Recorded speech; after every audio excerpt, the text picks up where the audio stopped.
Hey y'all, good evening, good evening, good evening to you. Hello, hello, hello. Come on in, join in, tune in, share this live, tag someone, drop it in their inbox. I hope you guys are doing good, doing well this hump day, this Wisdom Wednesday.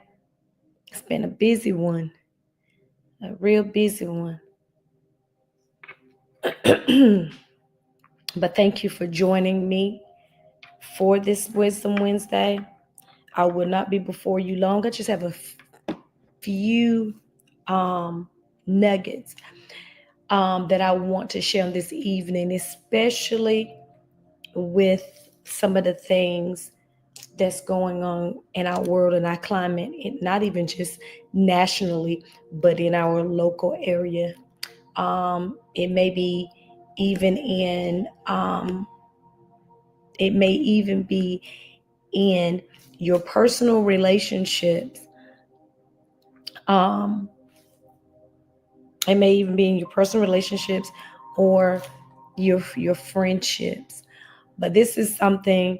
This is a topic on tonight. The nuggets that I'm gonna share. This kind of can be touchy at times, but it's something that's inevitable. Um, but more so, I'm finding and I'm seeing and I'm sitting at tables and engaging with individuals. Good evening, everyone that's just coming in. Um, Engaging with individuals um, of the importance of this particular topic that I will expound on just a little bit on tonight, and that is conflict resolution. Conflict resolution. Let me tell you something. Conflicts, avoiding conflicts. Y'all listen. Oftentimes, especially in the workplace, in a relationship, in a friendship, it's inevitable. You, some form, shape, form, or fashion, you will have a conflict, be engaged in a conflict. The thing about it is, how do you resolve and engage in that conflict? How do two people, a group of people, would ever come up with a resolve of how to disseminate, how to get rid of, how to come with common ground when it deals with the conflict?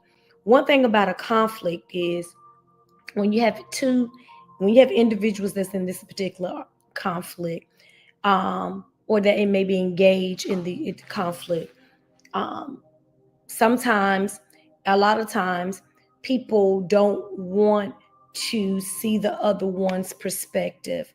You may only think that what you have to say and how you feel is right. Um, you may not even want to target or want to deal with the conflict. Some people are avoidant, they avoid conflict. But listen, the more you avoid it, the more that you sequester it, the more you try to hide it, the more you try to bury it, the more you suppress it, the worse it gets. The worse it gets. I always say and tell to people, often there are a lot of problems. We can bring so many problems in relationships, talking about them in friendships, bring them to the table, talking about when it comes to church, whatever the case may be. What are some solutions? We have to learn not only to be peacemakers, but problem solvers. Not individuals that create problems, problem creators, but we have to want to engage in problem solving. So many things. Hello to you, those of you that are coming in. Thank you for joining Wisdom Wednesday. So many individuals love chaos. They love drama. They love even when conflict or different situations come. Mind you, we all are different. We all have difference of opinions. We're not going to think the same. Just a lot of different things. But however, the thing about it is, how do you, what do you do when it arises? How do you handle conflict with someone who has different views than you? How do you handle and deal with people or individuals who look at things, who have different cultural backgrounds, different morals, different values? How, or do you think that what you believe in, how you think, what you think is right? If the latter part is you, then you're dead wrong. We're individuals for a reason. Our mindsets may differ for a reason. And although even culturally we may be seeing things differently, however, conflict shouldn't arise where it gets to hostility, it gets to the name calling, it gets to the no one can share, to agree to disagree, or to try to find common ground. So much conflict is going on in the world today that it's even hard for the adults to teach the children how to avoid conflict, how to handle conflict, because it's a lot of the adults who are not good examples. Sometimes people is tit for tat. Sometimes people, they suppress how they're feeling because they don't think they have a voice. They don't think that they're being heard. Sometimes it's because it's that one person, whether if it's in a relationship, whether it's on a job or friendship, who think that whatever they say is right and everybody else is wrong. And that is not right. In the world that we live in today, we may not agree on a lot of things, but common ground can be found. Name calling, backbiting, doing harmful things to individuals. Never sue the other driver after that stuff does not work. That stuff does not breed positivity or positive energy. It only creates a cycle of offense, a cycle of chaos, a cycle of drama. One should be able to go to someone else. That's why the Bible tells us if you have an issue with someone, you try to solve it. But if some reason, and I'm paraphrasing, I'm coming up with my own, it's Dr. Perkins version, but for some reason, if y'all can't get it together, y'all can't see eye to eye, bring and find a mediator, somebody that you trust, somebody that may be a safe space. It may need to be somebody that may not know neither one of y'all, because what happens is sometimes familiarity gets in the way and nothing is solved. There's no resolution because the view of the mediator is biased. Just because you may have a strong view and opinion about something, it does not mean that it's right. But your voice matters. Whether if it's in a job or in a relationship, your voice matters. Oftentimes in conflict, it is the communication that is off, because everybody trying to be heard, both individuals trying to be heard, the group is trying to be heard, and no one is listening. Many don't like to engage in or participate in its active listening. Why? Because it's all about, let me get what I got to say out, and that's it. I just want to be heard, and I don't want you to say anything. I'm the boss, I'm the leader, I'm the man, I'm the woman, I'm the mother, I'm the father. What you have to say does not matter. And that does not resolve conflict. In order for conflicts to be resolved, you have to be willing to come and up and have a consensus. You have to be willing to find that one thing that both parties or the group can both agree on. It's not always all about you.